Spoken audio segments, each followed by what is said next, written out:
Hello everybody, this is Dr. Cole, Sunday night, October 9th, entering week 9 of Political Science 1013 for the fall term. Alright everyone, we're past the midterm exam now. We're entering Unit 5 on the Presidency and the Executive Branch. Now, looking at the class notes, there's several aspects of the Presidency we mentioned there. We begin by reviewing accomplishments of the recent presidents.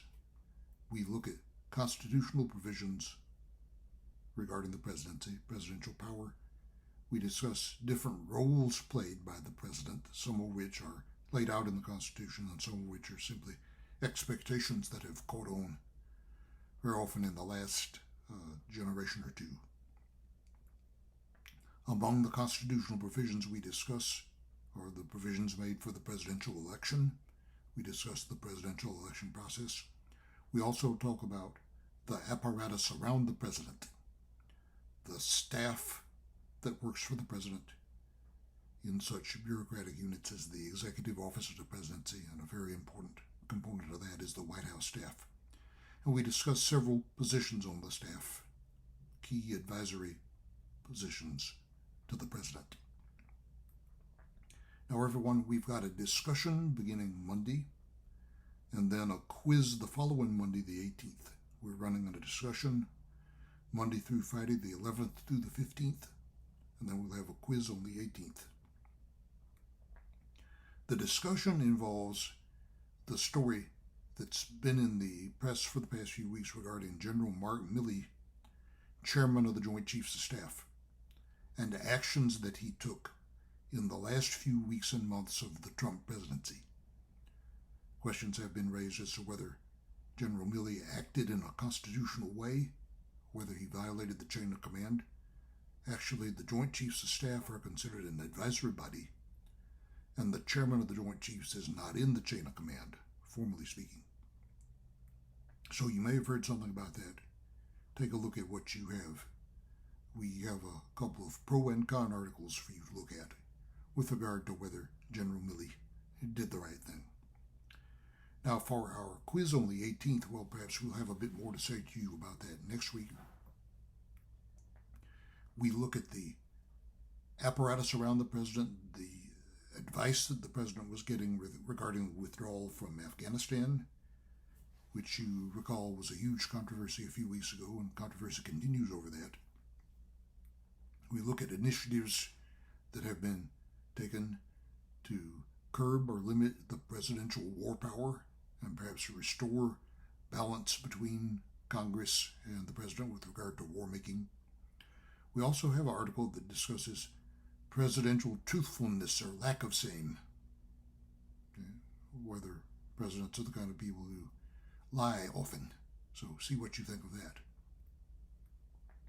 Everyone, I should also add, in the next week or two, I hope to get a document out to you with regard to your term papers.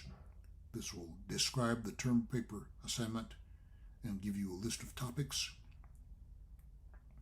Several recent pieces of legislation will be included. Now, we've already had the pandemic relief bill that goes back to the Trump administration, which distributed stipends to people because of the economic losses they may have suffered due to the pandemic.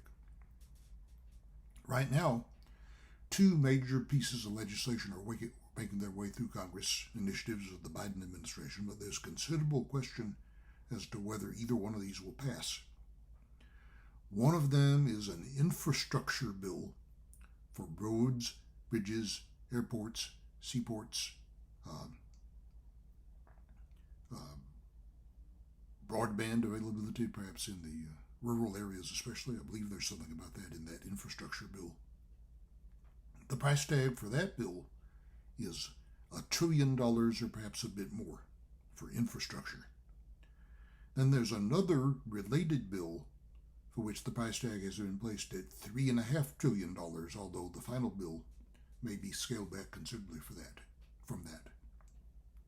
This includes several of what may be called social welfare measures. There's a provision to help provide child care for working parents. There's a provision about free community college for community college students. There's some environmental measures, so-called Green New Deal to combat climate change, and any number of other measures in a big piece of legislation that might cost as much as $3.5 trillion. Now, one question Congress is facing is whether these two pieces of legislation are related.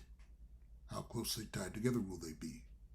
Will the passage of one be conditional on the passage of the other? There's considerable doubt as to whether one or the other or both will get through Congress at all. You may have heard the Senate is divided 50-50, with Vice President Kamala Harris holding the tie-breaking vote. And there's a margin of just a few votes by which the Democrats have the majority in the House of Representatives. You might also have heard that there are 2 Democratic senators who have very serious reservations about this legislation, so the president cannot count on their votes. We'll have something for you about both those pieces of legislation when we get this document out about the term paper assignment, which we hope to be getting out to you in the next week or 2. So be watching for that. I hope that will give you plenty of time. The term paper, of course, if you choose to do it, is not due until the end of the term in December. So we hope that will give you a few weeks to get a head start and take a look and find a topic that might be of interest to you. So, other than that, we have a discussion beginning Monday that will run Monday through Friday, and then quiz number 5 the following Monday, the 18th. All on material related to Unit 5, the Presidency and Executive Branch. So be taking a look at that, and we'll talk to you again about a week from now at this time. Study hard, take it easy.